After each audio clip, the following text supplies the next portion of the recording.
Ang sinasabi ng NIA, sa pagkaalam nila, wala naman daw silang ginagastos na maintenance para sa balog-balog kasi nga wala pa namang nabubuong imbakan ng tubig. So saan po napupunta yung 261 million pesos kada taon na nababudget para sa maintenance nito? At ano pong balak ng NIA para sa proyektong ito? Pabayaan na lang ba natin mabulok to? Kasi dapat itong Balog-Balog Multipurpose Project, ito ay magbibigay ng patubig sa 34,410 hectares of agricultural land, which will benefit 23,000 farmers sa Tarlac. 50 years in the making. Hanggang ngayon, hindi pa rin matapos-tapos. Nung last hearing, if I remember, ang sabi ng NIA by 2027, matatapos na itong Balog-Balog. Fully completed na. And that was last year during Blue Ribbon Committee hearing. Now, ang sabi din nila, 50% completion na raw, completed na yung project. Now, nagpadala ako ng tao ko doon para magkaalamanan. And one of my staff went there at yan po yung nakita. May mga heavy equipment na nakatambay lamang doon, nakatenga at walang activity. So, kung 2027 sinasabing matatapos at wala ako nakikita activity at nagtanong-tanong kami doon sa mga residente, galit na galit sila dahil meron daw minsan pumunta doon na inspektor at after that, wala na. Yes, tama po yan. Dahil ilang beses na yan na dekada-dekadang binibigyan ng pera, hindi matapos-tapos.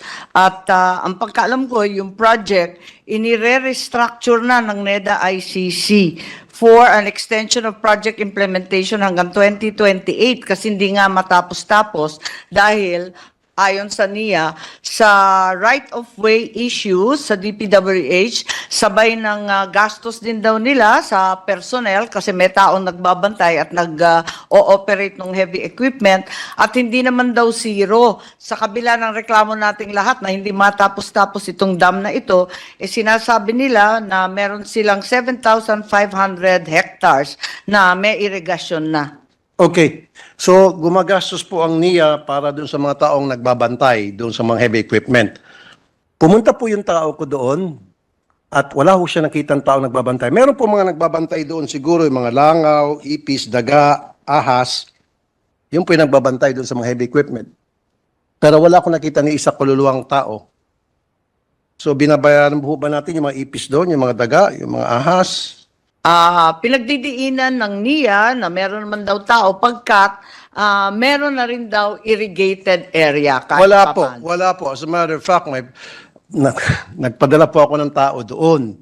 At yung tao ko po nag-survey for 2 days. At nag-interview po, barangay chairman, kagawad, SK, at mga residente doon. At sila nagsasabi, minsan lang daw may pumunta doon na taga-NIA, nag-inspect, nag-picture-picture, and then wala na. That was after na na-expose ko ito last year. That's correct. Ang pagkaintindi ko, if memory serves me right, inuna kasi yung diversion dam. At may konting na-irrigate, pero yung high dam na dapat talagang malaking infrastructure, kahit kailan, di na umpisahan. O di kaya, uumpisahan sana na uudlot dahil sa right-of-way issues at kung ano-ano pang dahilan. Yun nga po, Mr. President, Madam Sponsor, sinasabi nila nung una by 2027, Ngayon 2028 na po. 2028, baka next year, 2020 na naman. Kaya nga, tawaran ng tawaran. Following year, gagawin ng 2029. So wala nang katapusan. So wala ako nakikitang movement or any development whatsoever dito sa Balog-Balog project na ito.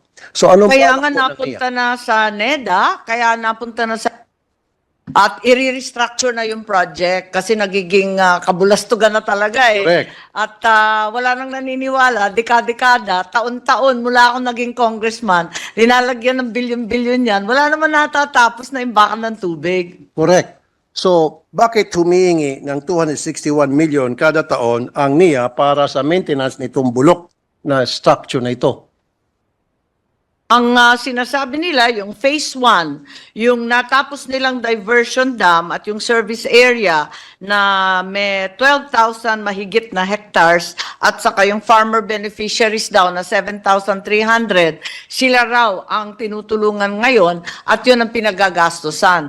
Pero yung high dam, na talagang malakihang imbakan ng tubig, hindi pa talaga nasisimulan. Kaya rini-restructure na lamang ng NEDA. Okay, kaya nga po, Madam Sponsor, Mr. President. So, sana pupunta again, for the end time, sana pupunta po yung 261 million kada taon para sa maintenance. Kasi kung sasabihin nila, Doon sa pambayad phase sa mga tao. 1, yung phase 1 na diversion dam, yun natapos daw, yun sa ibaba. Yung diversion dam lang at yung 7,000 plus farmer families at yung 12,000 plus hectares. Pero yung phase 2, talagang wala kang makikita. Tama po yung mga retratong na papakita ninyo. Itong mga photo na naka-project ngayon, sakto talaga yan at wala pa talagang Thank you. napapatayo sa high dam. Thank you po. Now, ito pong 261 million pesos na budget na binibigay sa NIA para sa maintenance nitong Balog-Balog Phase 2 po. Phase 2. Bakit po gagastos kayo sa Phase 1 samantalang yung budget naka-allocate para sa Phase 2? I think the amount is being requested for more extensive restructuring, feasibility studies, and planning all over again. Pero Sorry. hindi pa raw nasisimulan. Ay, hindi. Sorry po, Madam Sponsor, Mr. President. Hindi po katanggap-tanggap sa akin yan. Let's stick to the issue. The issue here is, kumukolekta po ang NIA ng 261 million pesos para sa maintenance ng Phase 2. So, bakit nila gagamitin ang maintenance para sa Phase 1? The amount of 2 million plus for 2024, ang sabi po ng NIA, hindi pa raw nagagastos kasi hindi nga natutuloy itong high dam. Yung 200 plus na yon dapat sana para sa facilities accompanying the high dam. But in as much as that high dam was never started, the facilities accompanying it were never begun either. So, ano po nangyari doon sa 261 million last year na na-allocate para sa MOOE, maintenance ng Balog-Balog Phase 2? Ang sabi nila, nandun pa. Hindi pa nagagastos. Nandoon pa. At ngayon, maghihingi ulit ng 261, nandoon pa rin. Tatambak lang yung pera doon sa kanila. So kung gano'n, wag na sila humingi ng pera para sa MOE nitong bulok na proyekto nito. But every year, walang mintis, humingi sila ng 261. Abala sila na kapag na-approve daw ng NEDA, kailangan nila simulan kagad ang restructuring. Sorry. Kaya humingi na daw sila ahead of time para makasiguro na meron silang panggastos. Kaso hanggang ngayon, di pa daw na-approve ng NEDA. Pakisabi po sa kanila, loko nila lelong yung panot. Wag po kami. It's very simple dito, Mr. President, Madam Sponsor, na umiiwas ang NEDA sa isang simpleng tanong na kailangan lang ng simpleng sagot. I mean, ng NIA, simpleng tanong, kailangan simpleng sagot lang. Mangyari po kasi, itong project na ito, napakatagal na ng panahon, nakatenga, nabubulok na, and yet, merong allocated na amount requested ng NIA for the MOOE, 261 million. Ngayon, kung hindi naman pala nila kayang gawin itong proyektong ito, ba't na sila humihingi? Ngayon, kung ang gusto nila ay para sa completion ng project, dapat capital outlay, hindi po MOE. How would you maintain something na hindi pa operational? The only time that you would need operational expenses or MOE budget to a certain project, kung tapos na yung proyekto to maintain it.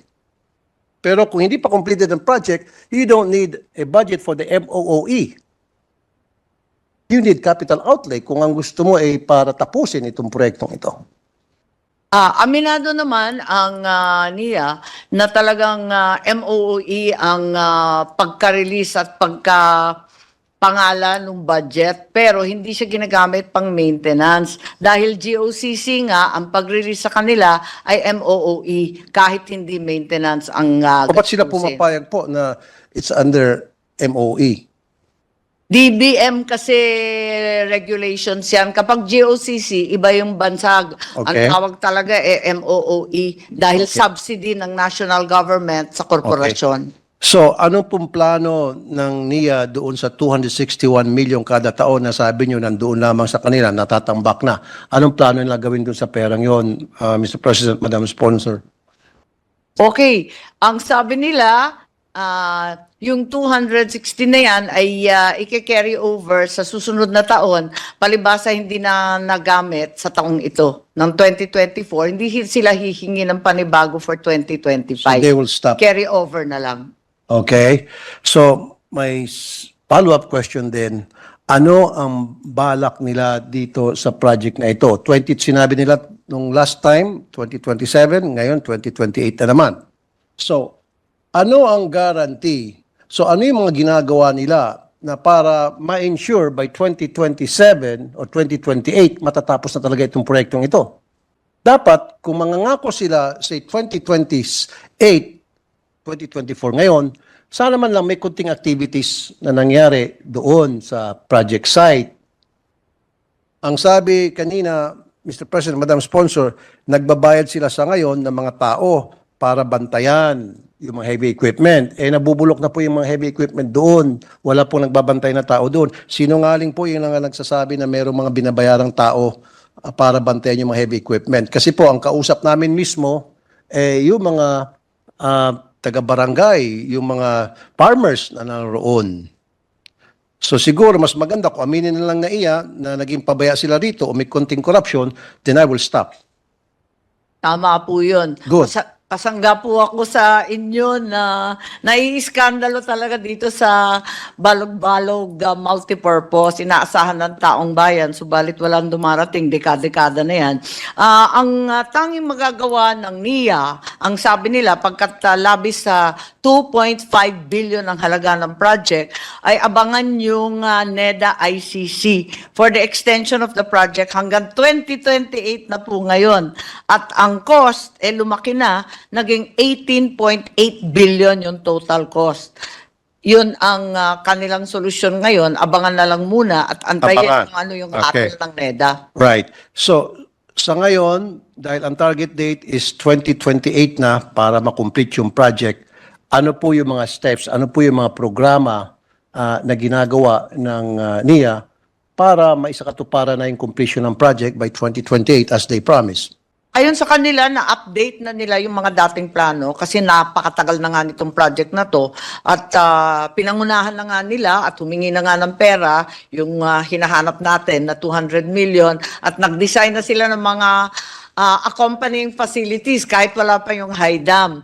So, yung plano, kumbaga, nag-iintay na lang, nakakasana, inaantay na lang yung approval ng NEDA at yung pag-release nitong 18.8 billion lang. Okay. So, pwede ho bang makita yung kanilang feasibility study o project plan?